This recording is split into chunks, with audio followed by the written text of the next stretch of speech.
بسم الله الرحمن الرحيم نحمده ونصلي ونسلم على رسوله الكريم أما بعد. There's a story regarding one great scholar from the maybe Tabi'in or Atba'u Tabi'in from that time. His name was Hatim. And he got the title of Asam. And Asam, Summun, Bukmun, was Summun, deaf. Like he couldn't hear. He got that title. He wasn't actually deaf. What happened was, he's a mufti. He's giving fatwa, he's explaining masail. Somebody came to him, one lady came to him. So there was a group of scholars and they were all talking and they were discussing masail, and one elderly lady came, and she was veiled, she came and she came to ask him a question. When she was in the line waiting, or when she was there, or when she was in front of him, she passed wind and it was audible.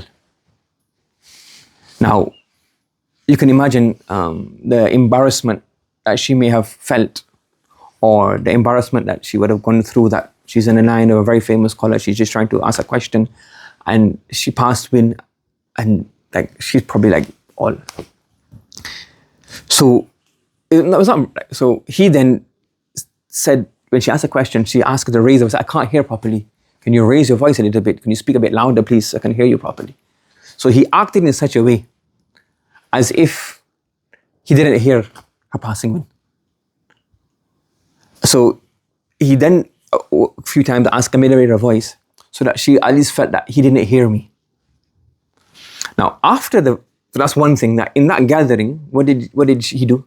He behaved in such a way that to try to save somebody from embarrassment, to call it tatyibul khatir, that to keep them, not to break their heart, not to cause them embarrassment.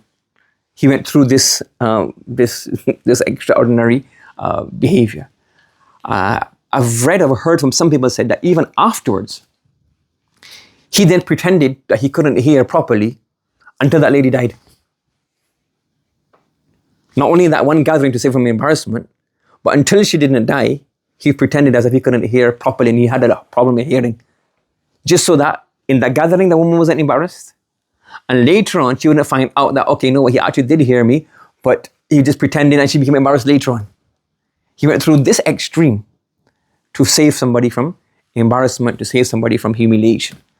So one amazing lesson that we learn from here is how we should be considerate to other people in all aspects of our life, that no way somebody's inconvenienced by us, and we don't hurt anybody's feelings and we don't hurt anybody.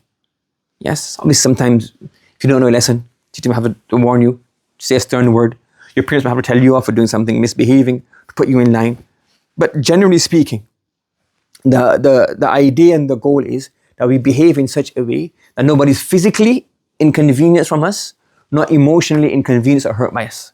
Rasulullah sallallahu alayhi wa sallam, when he would wake up for Salatul Tahajjud, he didn't make a whole loud noise so everybody in the house is disturbed.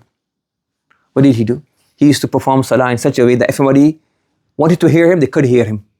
And if the voice was, those who were sleeping wouldn't wake up because of his tilawah. When he would come back late, if he was late in the masjid, in the sufa, talking to the companions, when he would come home, he wouldn't disturb anybody. The Prophet sallallahu alayhi wa sallam, one night he wanted to go to Jannatul Baqi. So the Prophet sallallahu alayhi wa sallam left in such a way that Aisha, to try to not disturb Aisha radiyallahu ta'ala anha. So he get up and he went. But Aisha radiyallahu ta'ala, she was awake, so she knew that he went.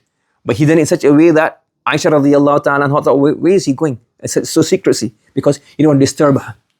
So as I said before, when we have a shared space, it's very, very important that we respect each other.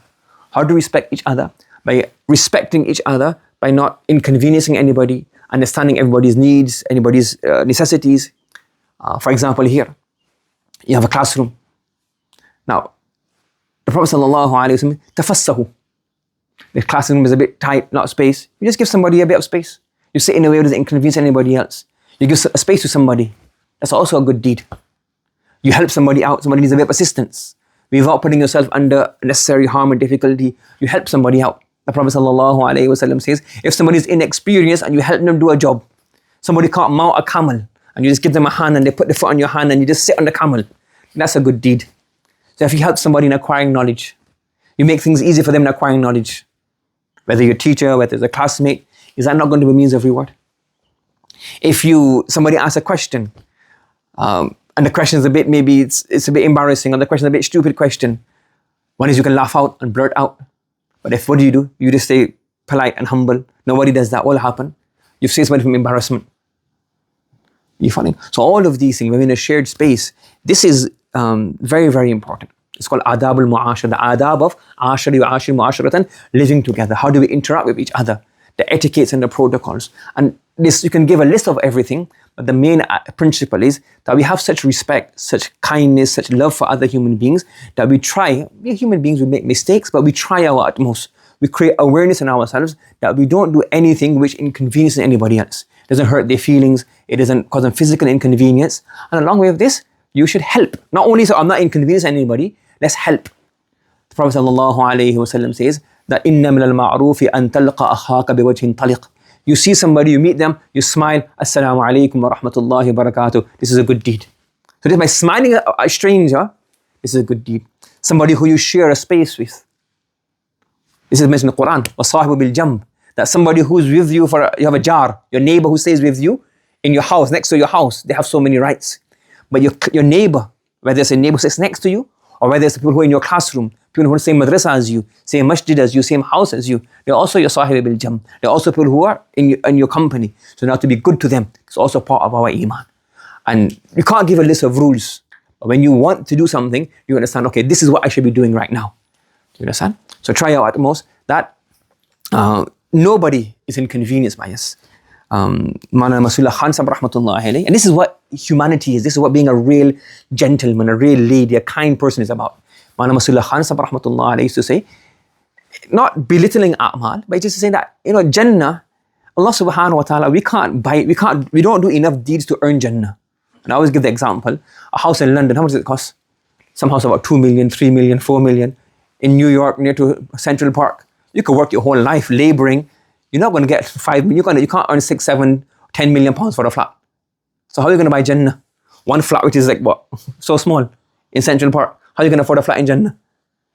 If labor 9 to 5 for 20 years can't buy you a house in London, or can't buy you a house in Central Park in New York, how are you going to buy a house in Jannah?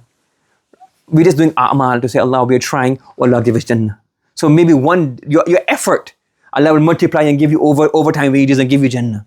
But it's your effort and your thing. So Jannah, Allah subhanahu wa ta'ala will give you like extra, like once you carry it, Allah will multiply and give you Jannah. But the real thing that we need to do in the dunya is carry our a'mal, but along with this rectify our akhlaq in such a way that we become al-insan. Not a human being in terms of flesh and brains and eyes and nose, but insan meaning you have the qualities of a human being. That you are human, you have love, you have compassion, you have care, you have consideration, and you become a ma'laf. You become such a person, you behave in such a way that everybody is ma'nus to you, everybody is a kind person, he's a gentleman, they're very good to interact with, very pleasant to deal with. Yes? Prophet ﷺ said that even a tajir, a businessman, or even a person who's sahl, very easy to deal with. Like, let's say you're doing a transaction, can I just pay a bit later? Okay, no problem. Can you give me a bit of space? No problem. Can I borrow this? No problem. It's very easy going. This is kind of behavior and interaction we should try to inculcate in our lives. May Allah subhanahu wa ta'ala give us ability to act upon this. Subhanallah wa bihamdi, subhanakallahumma wa bihamdika wa nashhadu an la ilaha illa anta nastaghfiruka wa natubu ilayk.